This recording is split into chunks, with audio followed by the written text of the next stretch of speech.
Welcome to Your Vote Counts, a candidate interview sponsored by Capital Community TV and the League of Women Voters of Marion and Polk Counties.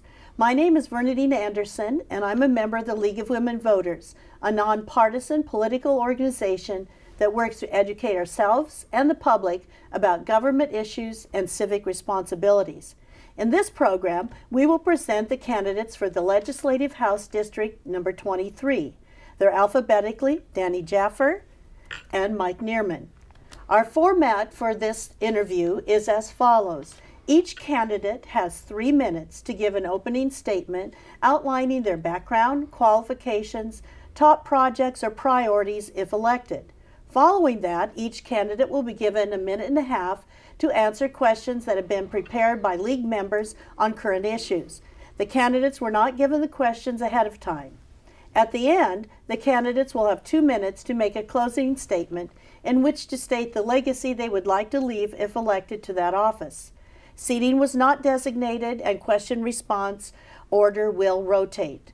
We'll begin with Mr. Jaffer as candidate A for his opening remarks. Mr. Jaffer. Thank you. Thank you very much. First, I'd like to say thank you to the League of Women Voters, CCTV, and all involved for their flexibility in being able to bring this program to the voters.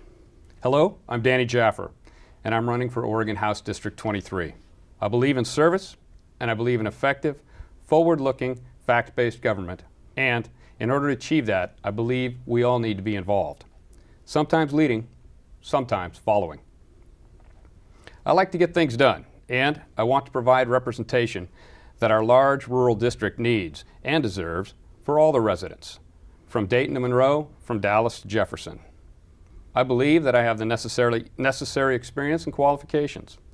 Along with a career in the military, I've been involved in numerous civic activities over the years, working with cities and nonprofit organizations. I currently serve as president of the board of directors for the Lucky Mute Domestic Water Cooperative in southeast Polk County. I was born and raised in rural Oregon. Like many of you, I grew up going to public schools and picking berries and beans on local farms, working the grass seed fields through high school, and I worked my way through Oregon State University with summers in the canneries. More recently, I've had the opportunity to work with our growing vineyard and winery industry and learn about the skilled labor required in order to get that valuable product into the market. Along the way, I've developed a great respect and appreciation for our farms, the people who work them, and the land that provides so much to what we have and who we are. Agriculture in the Mid-Valley is an issue that deserves legislative energy. After college, I joined the Navy and spent a career serving our country as a pilot, officer, and leader throughout the world. It was a career of commitment that I was privileged to be part of, and I'm especially proud of the work I did alongside other dedicated people from all walks of life. One of the best things I learned from that experience is that great ideas and solutions can come from anyone, anywhere. As a legislator, I will keep my door open in order to hear from all sides. There are issues in moving Oregon forward that I believe are important to all members of the district.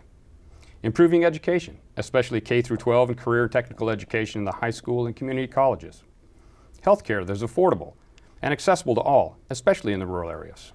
Clean air and clean water, providing our farms, forests, vineyards what they need to thrive and providing meaningful family wage employment into the future. Honoring our veterans by providing the services that they have earned and deserve, and also ensuring a state retirement system that provides those benefits that have been earned and encourages dedicated, skilled employees to keep their careers and families here, all while being respectful of the average taxpayer. We must be willing to discuss these issues, sometimes compromise, and in all cases, treat each other with respect and dignity while we address community concerns. I'll do my best to achieve these goals as your next representative for Oregon House District 23. Thank you. And Mr. Neerman, your opening remarks. Good, thank you. So my name is Mike Neerman. I'm currently the state representative for House District 23, which is a beautiful rural area kind of scrunched up against the Coast Range in the western Willamette Valley. So as your state representative, I serve on 4 committees. I'm on the Housing and Human Services Committee, and on that committee, we're tackling the important issues of affordability of housing and homelessness. And there's so much that needs to be done there. One of the things that I think is important is that we can't control everything that has to do with housing, but we can control some of the things that government does with housing, and I think in many ways we need to get government out of the way. We also on that committee is we're overseeing kind of the putting back together of the Department of Human Services, which has had so many problems with not providing adequate services to foster children and foster parents. These are kids that come from abusive families, driven by drugs and other bad things. So we're doing our best to put that agency back together after its string of failures.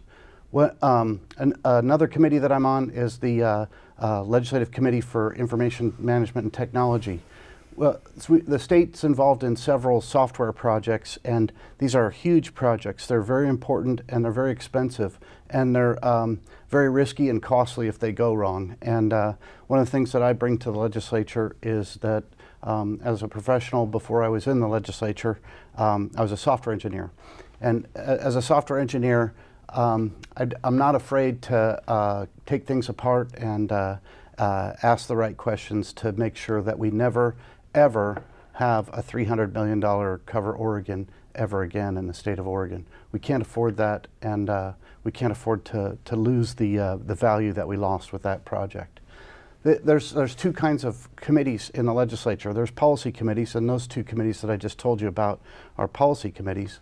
The other type of committee that they have in the legislature is Ways and Means committees. And Ways and Means committees oversee the budgets for state agencies, but also serve an important function as far as accountability for the agencies. So I oversee about 37 budgets of different state agencies, and in doing so, we hold these agencies accountable. It's very important that this function is very important because we've had now about 3 decades of one-party rule in Oregon, and to have somebody who's not a member of that party to sit and watch over these is vitally important to the functioning of these state agencies. So I'd like to continue on as your state representative, and I hope you re-elect me. Thank you. Thank you. Mr. Neerman, we're going to give you the first question here. Okay. What do you recommend to make Oregon's infrastructure and population more resilient to seismic, floods, and wildfire disasters? So that's a good question, and there's kind of different answers for each of those. So I'm on the Transportation and Economic Development Ways and Means Subcommittee, so oversee the budgets for agencies that are involved in those things. The most obvious one is the Oregon Department of Transportation, but also the Oregon Business Development Department has quite a bit of infrastructure spending that they do. So we have quite a few different answers for that. So when you talk about wildfires, I think we need better forest management practices. And a lot of that includes some logging and thinning. And so I think we need to have a conversation about that. For the seismic things, I've not been so happy with some of the projects that have been proposed. Like, for instance, we just had, in the last session, we had 2 sessions ago, we had a $300 million seismic upgrade of the Capitol proposed, which I was not supportive of at all. The reason is the Capitol's a brick building. It's just got a marble facade on it, so it looks nice. Mm-hmm. But underneath that, the bones of that building is just red brick on red brick, and there's no way that building is going to survive an earthquake. So I propose, at least on that project, doing nothing there. And I think the public would be probably okay if a few politicians got squished. I think that we could spend that money better on elementary schools and those kinds of things. And so I think there's a lot of different answers to a lot of those different questions. Thank you. And Mr. Jaffer? I would agree that there's a lot of different answers because that's a pretty broad question. I do think that we need to make sure that our Chief Information Officer for the state is involved in protecting cybersecurity. We have millions and millions of documents and people's information that are involved, and in order to prevent a breaching of our security, we need to have the best software, the best hardware that we possibly can have to prevent that. And I don't think it's asking too much to involve those personnel that are knowledgeable in that to provide us the costs and the structures that we need to do that. When it comes to protecting that information, in a seismic event or some other disaster.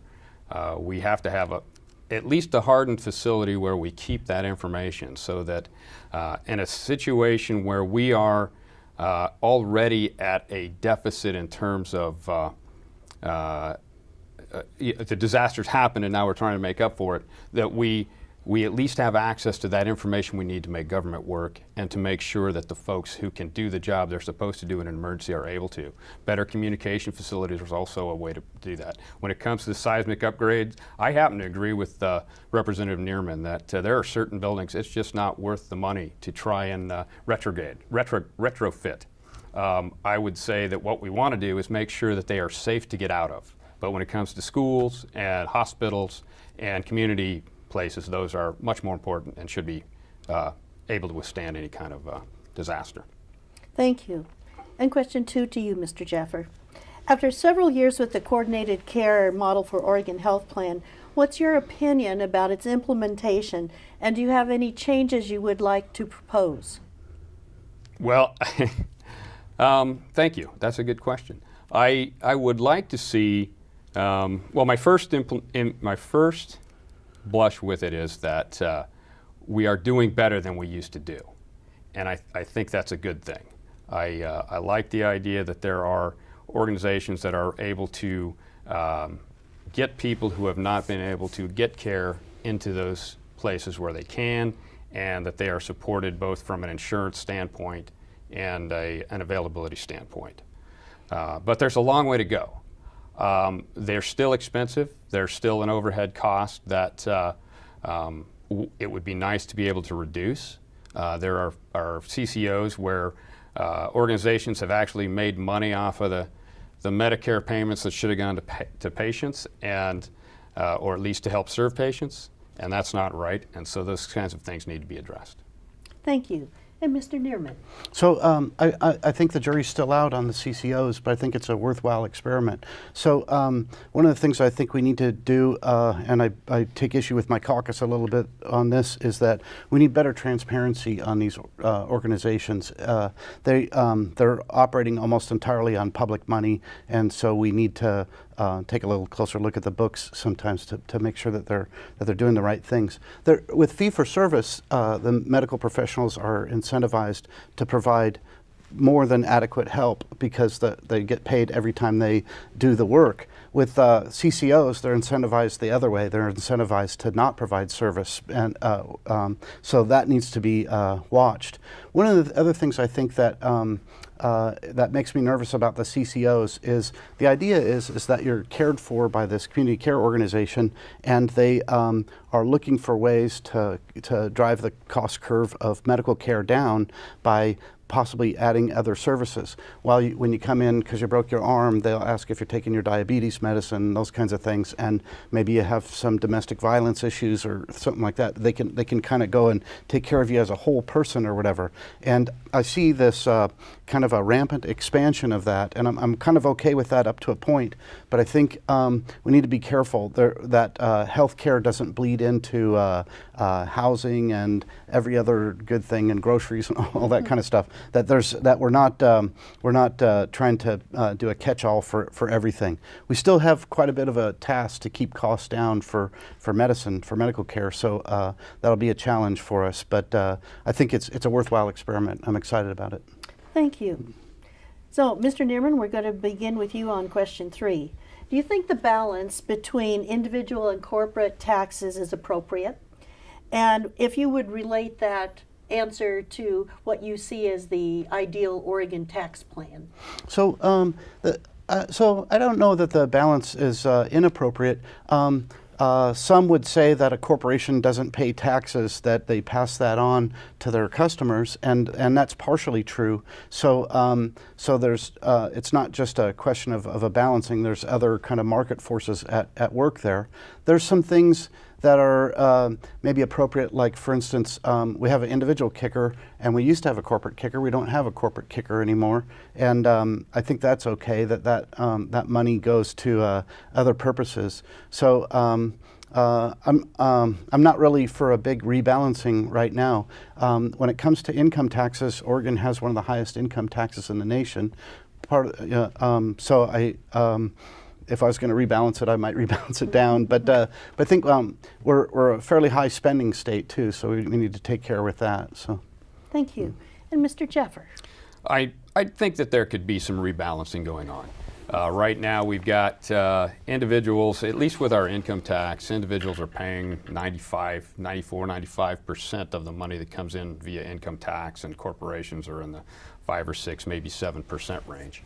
And I know that that number itself sounds huge, but you have to realize that corporations actually pay, their individual payment is higher than an individual.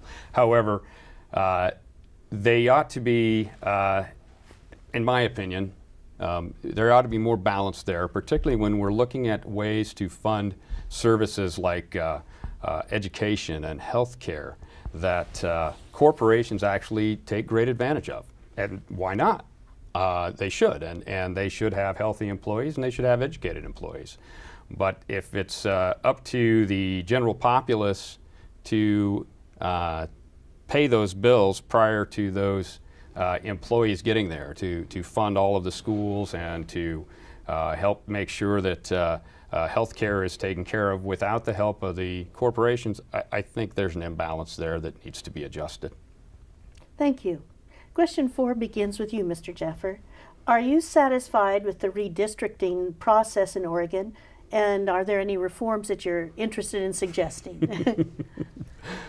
I haven't really looked into the process since 2010, and or 2011. We'll be coming back up on it after the next census. I can't say that I'm necessarily satisfied with it. We have a very challenging district. I think that Representative Neerman would agree with that in terms of the way it's shaped, and I would like to see redistricting plans that pay a lot more attention to maybe some geographical boundaries. Just as a interesting note, the representative from District 10 actually has to drive out of his district in order to drive into his district, and there's something wrong with that. And for both Representative Neerman and I, if we want to stay in the district and visit the east side of the river, we have to go on a boat.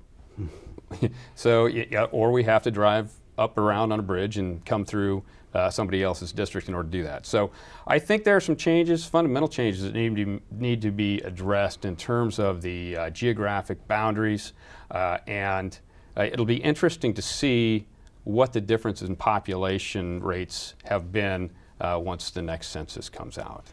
Thank you. And Mr. Neerman? good. And so I think that the House districts and the Senate districts in Oregon, I'm happy with. They're not really poorly drawn. I kind of take a little bit issue with the congressional districts, and I suspect that in the next redistricting we'll get 6 congressional seats. So I'm kind of excited about that, and I think that that will go to the Republicans. So rather than a 4-1, we'll maybe have a 4-2 or maybe a 3-3 split or whatever, which will reflect Oregon a little bit better, I think. So that's good. They have some things. First of all, there's an initiative petition out that calls for a citizen redistricting commission right now. So right now, the way that redistricting is done is the legislature just passes a map. We just pass a bill that's a map, and the problem with that is we're eating our own dog food. So I'm writing the district that I will run in, and there's something not very clean about that. So I don't approve of that process. This initiative would have a citizen redistricting commission made up of kind of clumps of counties around Oregon there, the citizens appointed by county commissioners from clumps of counties, so it kind of makes more sense. So I support something like that. The Secretary of State, Secretary Richardson, has proposed something that's based on a computer program that makes districts out of maximally dense and minimally, the circumference of the district is minimal. And so there's some ways to achieve some kind of impartiality through a computer program. But what do I know? I'm just a computer nerd, right? Thank you. Mr. Neerman, question 5. In your view, what is the legislature's role in combating climate change, and where does that stand on your priority work list? So that's very low on my priority list. So we talk about the amount of carbon that's produced in Oregon is so minimal on the global scale. that we, even if we were to cut that significantly, we wouldn't impact the planet at all, very little, if any at all. And so I think that the amount of resources that get tied up in doing that is pretty significant and pretty serious. We've already had some climate legislation. We have the low carbon fuel standards, and we're starting to feel that at the gas pump. You don't see $2 and something cents a gallon gas anymore, do you? Those days are over because of the low carbon fuel standard. And so that's something that impacts everybody in a way that I don't think that carbon does. It impacts the waitress that has to get to work. It impacts the trucking company that's bringing the groceries to the store. And so to pile on more carbon things, and I fear they're coming, I think is kind of folly. So it's just, if Oregon were to reduce its carbon footprint, we would just make more room for India and China to increase theirs. So I don't think there's any gain there. Thank you. And Mr. Jaffer? Well, I would say that it's actually a pretty high priority. And one of the reasons I say that is because Oregon, because we are minimally affected, is a good proving ground. And it's worth trying some of those schemes that may then be transferable to the rest of the nation. I think that we look at things like low carbon fuel standards and even perhaps putting costs on emitting carbon pollution and utilizing those monies to help fund lower emission types of fuels and perhaps maybe make an offset on that low carbon fuel tax that if we're worried about the waitresses getting to work. I think that, as I said, that Oregon can be a model. We've been a model for so many other things when it comes to protecting our environment. And we already have an issue where the temperature of the world is heating up, and we're feeling it here. We've been feeling it now for several years in Oregon, and I think that you just need to go out in the countryside and look at all the dead fir trees to realize that something's happened and things are changing. So I think that we ought to be investing in ways to reduce the carbon that's being pumped into our atmosphere. Thank you. We're going to take one more question, but we're only going to give a minute for responses, gentlemen, if you don't mind. So, Mr. Jaffer, your 1 minute one. Do you think changes need to be made in Oregon campaign finance laws? Yes, they do. We have no restrictions on how much money someone can contribute to a campaign. I think we should have some kind of restriction on that. I am not necessarily of the camp that we want to restrict it to where people who are very committed to a candidate or to a cause can't be involved. But I think that there's a level of fairness that you lose when someone who has quite a bit of money or some organization that has quite a bit of money can go ahead and outspend someone else who may be on the other side of the spectrum on that. So yes, I think we should have a change in our finance laws, and I wouldn't mind if we had a few changes in the way we actually conduct elections. Thank you. And Mr. Neerman? Good. So I think Oregon has got a pretty good campaign finance system here. I believe in freedom, and people are free to give as much money as they want, and we are transparent about that. So and I would even drive it down and make further transparency of any donation or any expenditure that's over $100 is public knowledge. And so I would even lower that thing. When it comes to campaign spending, I think that there are, Mr. Jaffer's right, there's a lot of money sloshing around there, and I was proud of my wife who participated in a lawsuit against the state of Oregon and against her union. She's a public employee, and she's now no longer required to give money to the public employee union, which spends that money to defeat me, and I don't think that's fair to her, just as a matter of speech. And so I think that she's now free to keep the money that she earns, and she could donate it to my campaign if she wanted to, or she can spend it on whatever she wants, whatever. So anyway, I'm happy with the campaign finance laws in Oregon. Thank you, gentlemen. We'll now go into our closing remarks, and we will begin with Mr. Neerman. Good, and thanks for putting this on. This is an important part of democracy. One of the great things about the United States of America is that the way that we get to the truth is we have a point counterpoint often. That's the way we do it in courtrooms. We have a prosecution and we have a defense attorney. That's the way we do it in higher education. We have peer review of research material, and that's the way we do politics. As I sit across the table from Mr. Jaffer, and sometimes we agree and sometimes we don't, and that's a good system. I've been kind of upset at some of the attacks on me lately that are that don't do justice to that. When people call me a bigot or things like that, that has the effect of shutting down debate. It's not part of the back and forth there. I'm not a bigot, or people attacking me saying I'm a white supremacist or whatever, and I invite my opponent to disavow that kind of behavior. So I'm happy to be here. Thank you very much. Mm-hmm. And Mr. Jaffer, your closing remarks. Thank you very much. And thank you again to the League. I do appreciate everyone who's involved in putting this forum together. I agree with Representative Neerman that this is the way we conduct democracy in America, and it's a nice way to have people involved.